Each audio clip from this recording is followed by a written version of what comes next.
Thank you for tuning in to Zim News Beat TV with Robert Tapfumani. Senior government officials, members from the press, welcome to our 11th post-cabinet press briefing. To lead us in this session is the chair of post-cabinet press briefing, Dr. Mswere. Honorable Minister, over to you.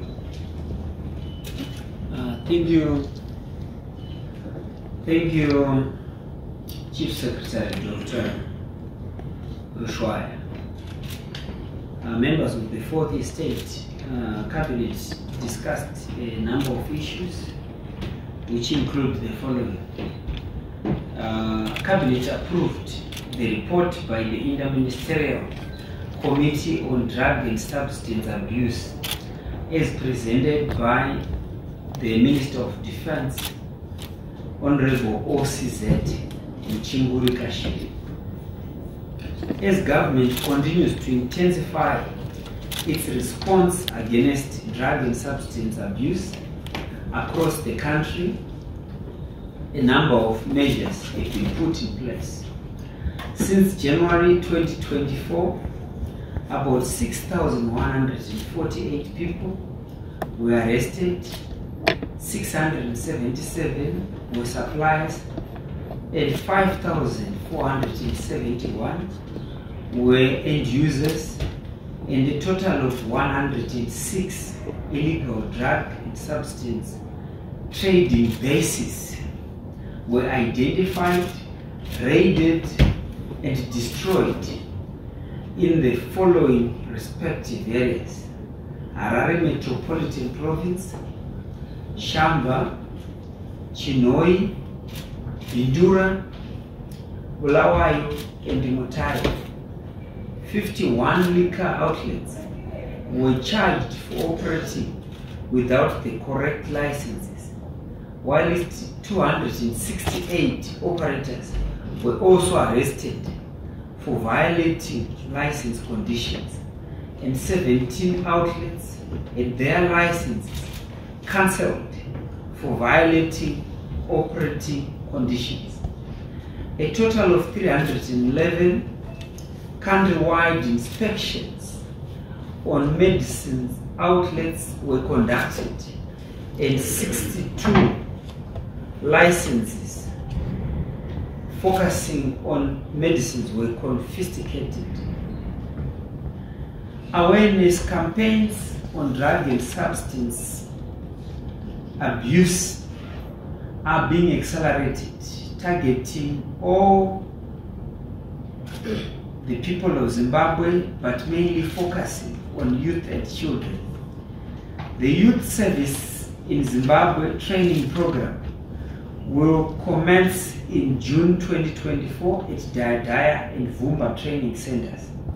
In addition, as a key measure to reduce indulgence and also to ensure that financial inclusivity is heightened, a total of 20,000 United States dollars has so far been loaned to youths across the country to focus on income generating projects through the Empower Bank. Cabinet also approved the Zimbabwe multi-sectorial drug and substance abuse plan for the year 2024 to the year 2030 that outlines a comprehensive strategic approach to address the escalating threat of drug and substance abuse to public health, economic growth, national security, and social stability in Zimbabwe.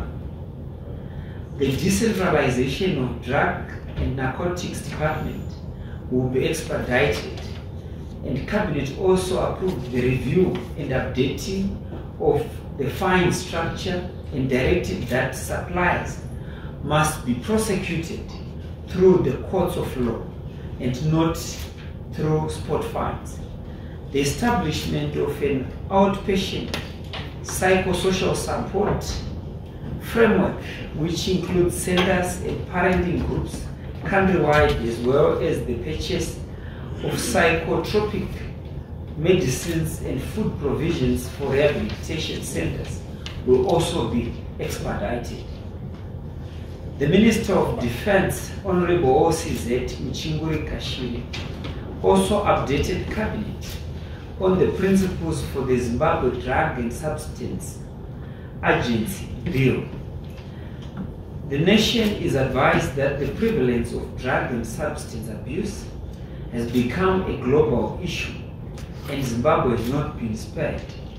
Drug and substance abuse has become a threat to economic development, social harmony, health and well-being, public order and security. Hence, Cabinet approved the principles for the enactment of the Zimbabwe Drug and Substance Agency Bill 2024 that paves way for the establishment of an additional security service and specialized drug and substance elimination agency. The agency will be responsible for the enforcement of laws that deal with drug and substance trafficking, use and abuse, as well as coordinating efforts of other support services. Cabinet received reports on progress made in the implementation of priority projects for the first 100-day cycle for the year 2024, as presented by the Ministers of Primary and Secondary Education and the Minister of Home Affairs and Cultural Heritage. The Minister of Primary and Secondary Education, Honorable Torerai Moyo, reported progress on projects under his purview as follows. The registration of 40 newly built and existing satellite schools in all the provinces is on course for completion before the end of the cycle.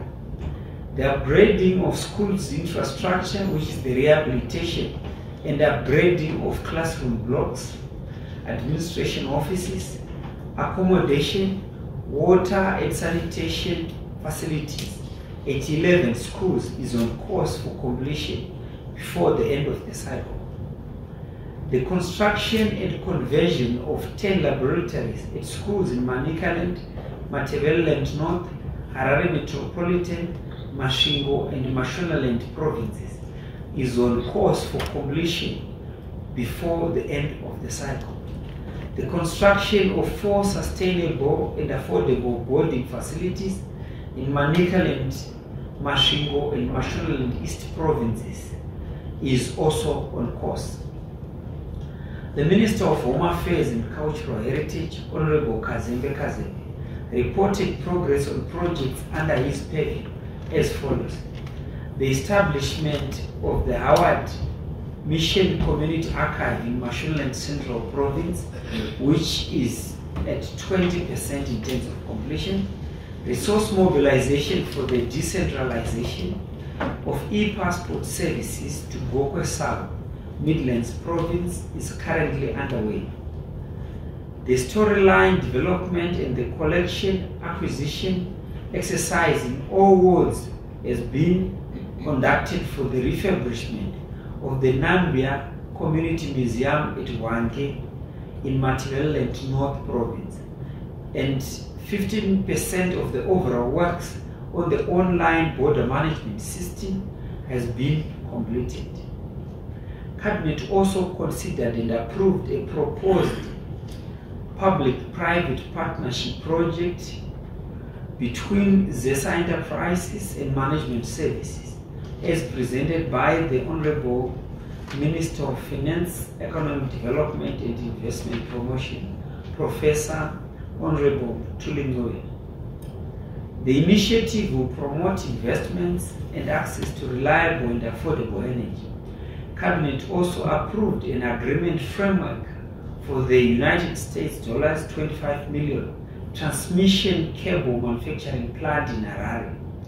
The joint venture project will enable the transfer of technology and expertise to ZESA and its personnel.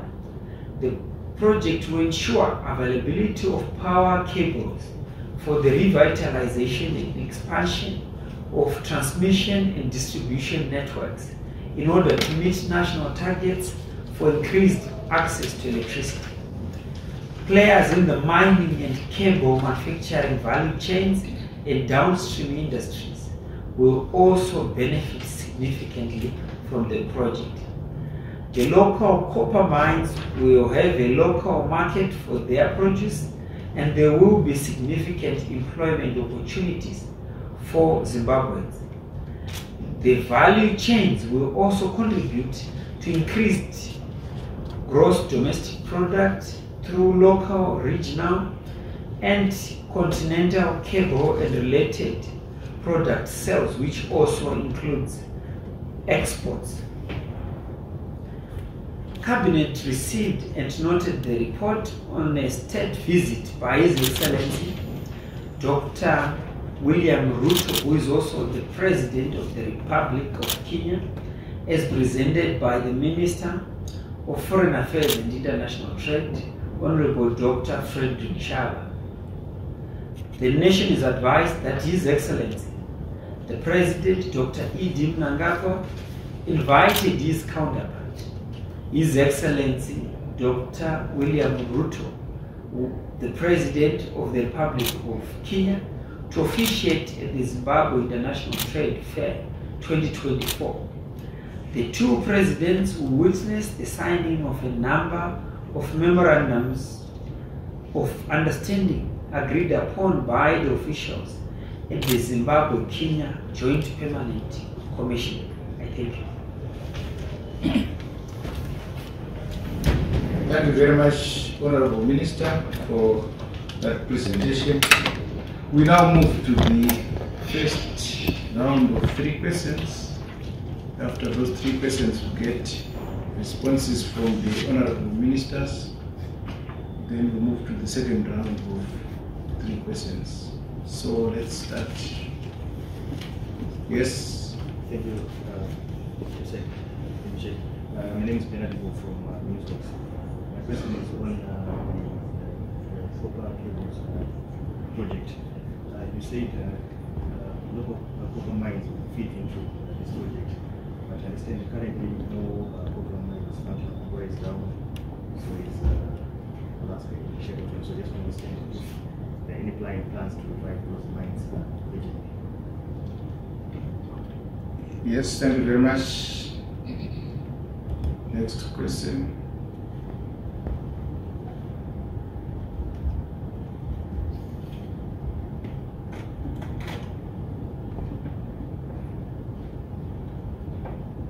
Yes, Madam. Good afternoon, I'm Josephine from ZPC. Just to follow up, Minister, on the visit of President Ruto, when is he expected to arrive? And you also spoke about the signing of MOUs. Is that going to be done in Malawi as an ITFO? If you can just clarify on that. We have the last question in this round.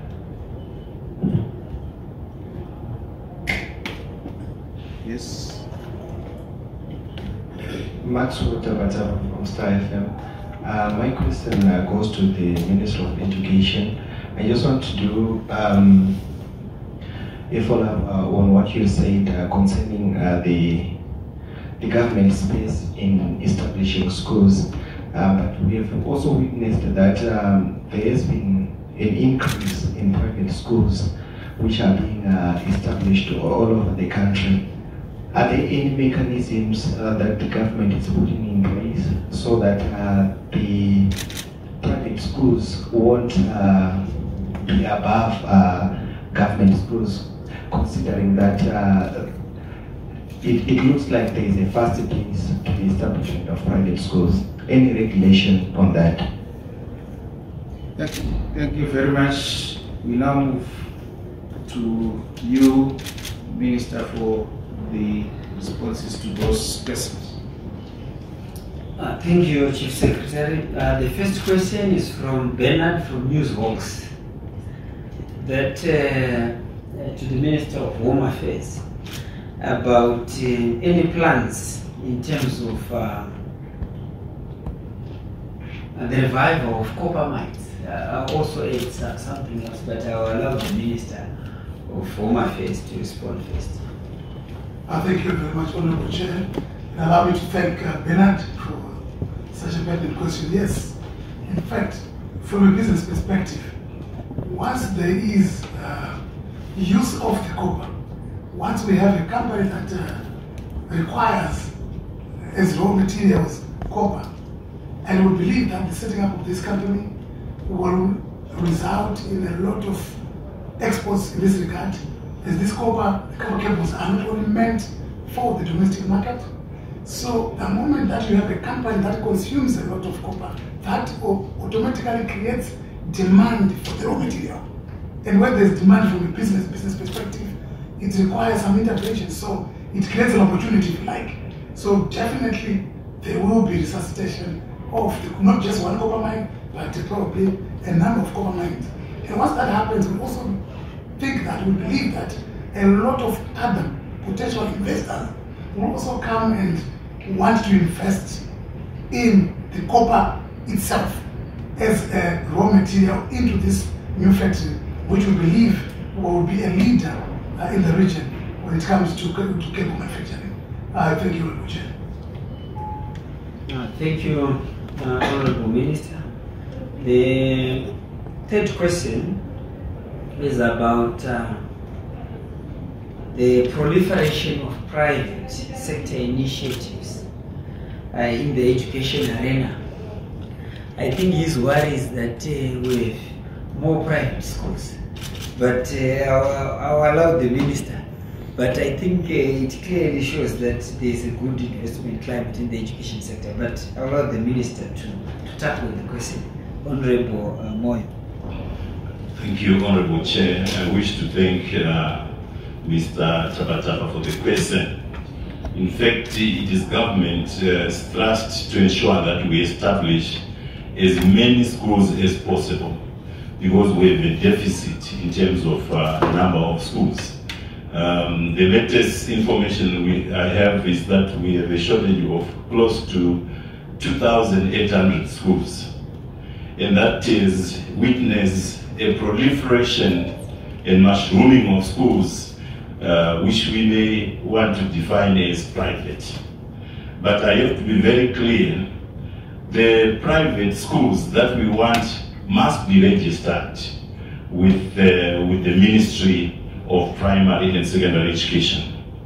Those that are mushrooming in the high-density suburbs, in the majority of cases, are illegal schools because they are not registered and they are operating illegally against the law. In fact, we are going to come up with a paper which I will present in Cabinet, where we are going to outlaw those schools, and perhaps we'll give them a grace period, maybe depending on what Cabinet would have recommended. We are going to close all the illegal schools that are operating illegally, because as a ministry, we are supposed to ensure that there is quality, equitable, inclusive education. But the so-called private schools that we have seen, somebody would have a school in his or her backyard, and learners are squeezed or jam-packed in very small rooms, and that is against our expectations, and the chances of disease spreading, because the conditions in the majority of cases are squalid. So those are the schools that we don't want. We want private registered schools where we are able to control quality education. We are able to control standards according to expectations of the ministry. Thank you. Thank you. Honorable Minister. The last question, yes, MOUs will be signed in Bulawayo Metropolitan Province. And Thank you very much. Second question, yes. Thank you. My question is directed to Honorable Kasai. It's related to Kenya. Yes, it's related to the visit by Dr. Ruto to Zimbabwe. Yes, I just want to understand, yes, it's slightly off statement, but there's a statement that was released by Kenyan authorities that Zimbabweans wishing to travel to Kenya are not required for visa application. Is it been formally communicated to arrive? Yes, can we have the last question for today? The last question for today.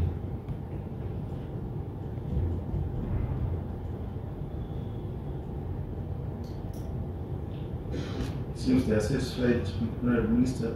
Let's get the responses from Honorable Ministers. Okay, Chief Secretary, thank you. The first question is related to Honorable Kazembe on the state of rehabilitation centers. PS and coordinator, Dr. Maumba, you can also add. Yes, she's there. But Honorable Kazembe will respond first, then she will add more. Then the second issue, okay, you can respond. Thank you, Honorable Chair. The plans that we are going to rehabilitate the former COVID centers that we have throughout the country, and the target is that we will have at least one from each province ready for this purpose. We do have already a center in my central in Chipate. We have such a center, and we also have some centers within the hospital setups and also within some of the prisons. But for finer details, Honorable Chair, if you allow me to ask Dr. Mahomba to add on to that. Thank you. Thank you, Honorable Minister and Deputy Chair for the National Drug and Substance Abuse Committee. You're absolutely right, and I'm extremely delighted that in Zimbabwe we're really moving forward very strongly. One of the reasons why we worked so hard, flat out, to come up with the 2024 to 2030 plan is because we wanted a structured way of moving forward, give the nation a direction, and ensure that every single pillar, including the harm reduction, treatment, and rehabilitation pillar, which is responsible for these centers that you're talking about, is also given a strong direction in that we're on the same page. So from that page in our plan, we have a detailed approach in terms of how we're going to do it. I'm happy to say work is already in progress. I'm also happy to say the Deputy Chair here, Minister of Home Affairs, who also led a delegation to the United Nations Office of Drug and Crime in March, we were able to also present the details of how we're going to do this, which really means, one, the COVID centers, and the work is already in progress. We are busy mobilizing additional resources, but we're also looking at additional other facilities and sites and innovative ways of making sure that we are indeed responding in a comprehensive fashion. Thank you. Thank you, Dr. Maomba. The last question is has been referred to Honorable Kazembe, the Minister of Home Affairs, about the visa framework. Has it been finalized? And when are we implementing that visa framework? Thank you. Thank you, Honorable Chair. What I can tell journalists is that this is work in progress. It's a welcome initiative from the government of Kenya, but as you would appreciate, visa regimes are supposed to be discussed within the two countries involved. So there are discussions ongoing. Our immigration department is currently in discussion with their counterparts, and we hope and trust that very soon this will be implemented. Thank you. Thank you very much, Honorable Ministers. We have come to the end of the 11th post-cabinet press briefing. Thank you very much for coming. I was happy that I met some of you in Murambinta let's meet in Bulawayo for this ZITF. Thank you very much. Thank you.